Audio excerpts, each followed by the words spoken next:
है। मुल्तान के निश्तर अस्पताल में HIV वायरस फैलाव केस की इंक्वायरी रिपोर्ट का फैसला आ गया है।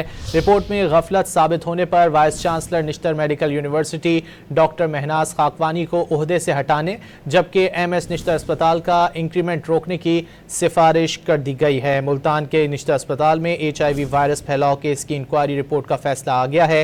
रिपोर्ट में गफलत साबित होने पर vice chancellor Nishtar medical university doctor Mahnaz Khakwani को ओहदे से हटाने जबकि MS निश्तर अस्पताल का इंक्रीमेंट रोकने की सिफारिश कर दी गई है।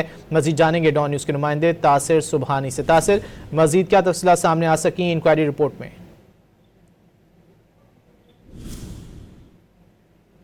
तासिर सुबहानी से रब्ता करने की कोशिश कर रहे हैं। मुल्तान के निश्तर अस्पताल में HIV वायरस फैलाव केस की इंक्वायरी रिपोर्ट का फैसला आ गया है। रिपोर्ट में गफलत साबित होने पर vice chancellor Nishtar medical university doctor Mahnaz Khakwani को ओहदे से हटाने जबकि MS निश्तर अस्पताल का इंक्रीमेंट रोकने की सिफारिश की गई है। मुल्तान के निश्तर अस्पताल में HIV फैलाव का केस इंक्वायरी रिपोर्ट का फैसला आ गया है। रिपोर्ट में गफलत साबित होने पर vice chancellor Nishtar medical university doctor Mahnaz Khakwani को ओहदे से हटाने की सिफारिश की गई है। तफसीलात जानेंगे तासिर सुबहानी से। तासिर, क्या तफसीलात हैं?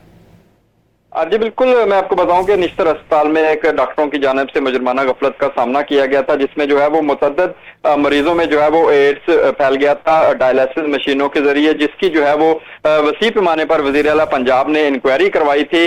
और अब इंक्वायरी रिपोर्ट जो है वो आ गई है, जिसमें जो है वो निश्तर अस्पताल की जो vice chancellor doctor Mahnaz Khakwani को ओहदे से हटाने के सिफारिश की गई है, जबकि जो डायलिसिस यूनिट के इंचार्ज थे प्रोफेसर, उनको जो है वो उनकी तनज़ली का अहकाम जारी किए गए हैं। जबकि उसके साथ साथ मैं आपको बताऊं कि जो साबिक MS थे निश्तर अस्पताल मुल्तान के, उनकी भी जो है वो प्रमोशन को रोकने और उनके खिलाफ कार्रवाई की जो है वो अहकाम जारी किए गए हैं। जबकि मैं आपको बताऊं कि उसके बाद जो है वो मुल्तान के आज मुतअद्दिद जो अस्पताल हैं उनके MS को भी चेंज कर दिया गया है।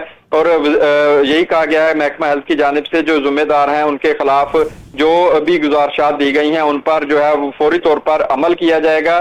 और इस तरह जो है वो उसके साथ साथ मैं आपको बताऊं कि 2 डॉक्टर ऐसे हैं डायलिसिस यूनिट के, जिनमें डॉक्टर पूनम और दूसरे डॉक्टर लेडीज शामिल हैं, उनको जो है वो इस इंक्वायरी रिपोर्ट में जो है वो क्लियर करार दिया गया है कि उनका जो है वो इस पूरे मामले से कोई ताल्लुक नहीं है। जबकि मैं आपको बताऊं कि आज निश्तर अस्पताल के MS को भी तब्दील कर दिया गया है और कार्डियोलॉजी अस्पताल के जो MS हैं उनको भी तब्दील कर दिया गया है। जी, बहुत शुक्रिया तासिर सुबहानी इन तफसीलात के लिए।